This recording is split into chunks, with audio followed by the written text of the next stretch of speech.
Good morning बच्चों। My self doctor Santosh Kumar, assistant professor department of geography, LBSM college.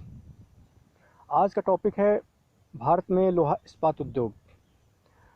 लोहा इस्पात उद्योग किसी भी देश के लिए एक आधारभूत उद्योग होता है।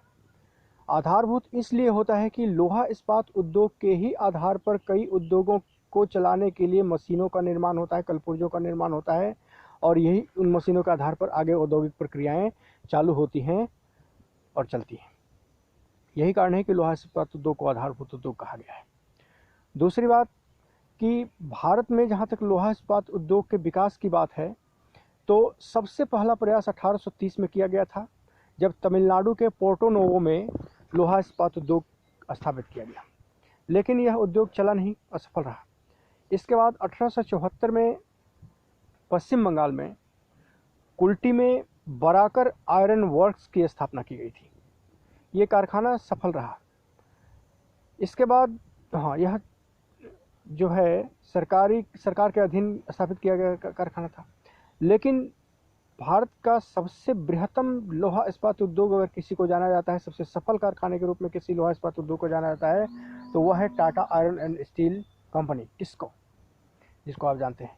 यह निजी क्षेत्र में स्थापित और भारत का सबसे बड़ा लोहा इस्पात उद्योग है। इसकी स्थापना 1907 में हुई थी, लेकिन उत्पादन कार्य 1911 और 1913 में होना प्रारंभ हुए थे। 1911 में टिस्को जो है वह ढलवा लोहा का उत्पादन करना प्रारंभ किया था, और 1913 में टिस्को इस्पात का उत्पादन करना प्रारंभ किया था। आगे चलकर भारत में समय बीतने के साथ साथ, उस समय देश चूँकि स्वतंत्र नहीं हुआ था, तो समय बीतने के साथ साथ अन्य क्षेत्रों में भी लोहा इस्पात उद्योग स्थापित किए जाने का प्रयास होता ही रहा। अब इन्हीं प्रयासों में 1918 में बर्नपुर में Indian iron and steel company की स्थापना की गई। इसी 1918 में आपको हीरापुर में भी स्टील उद्योग की स्थापना की गई थी। इसके बाद 1923 में कर्नाटक के भद्रावती में विश्वेश्वरैया लोहा इस्पात उद्योग स्थापित किया गया। इसी तरह से 1936 में कुल्टी और हीरापुर में पुनः लोहा इस्पात उद्योग की स्थापना की जाती है, और इन कारखानों को भारतीय लोहा और इस्पात कंपनी के नाम में मिला दिया जाता है। इसके बाद 1953 में क्या होता है कि 1937 में बर्नपुर में स्टील कॉरपोरेशन ऑफ बंगाल की स्थापना की जाती है। 1953 में भारतीय लोहा इस्पात उद्योग की स्थापना किया गया,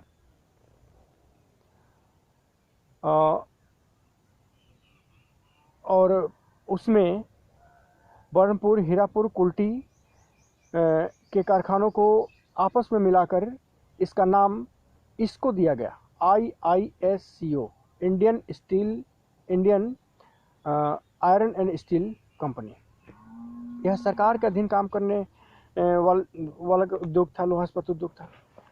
इसके बाद 1947 में चूँकि भारत स्वतंत्र हो जाता है, और प्रथम पंचवर्षीय योजना में जहां खाद्यान्न के उत्पादन को बढ़ावा देने का भरपूर प्रयास किया जाता है, वहीं द्वितीय पंचवर्षीय योजना औद्योगिक विकास का काल मानी जाती है।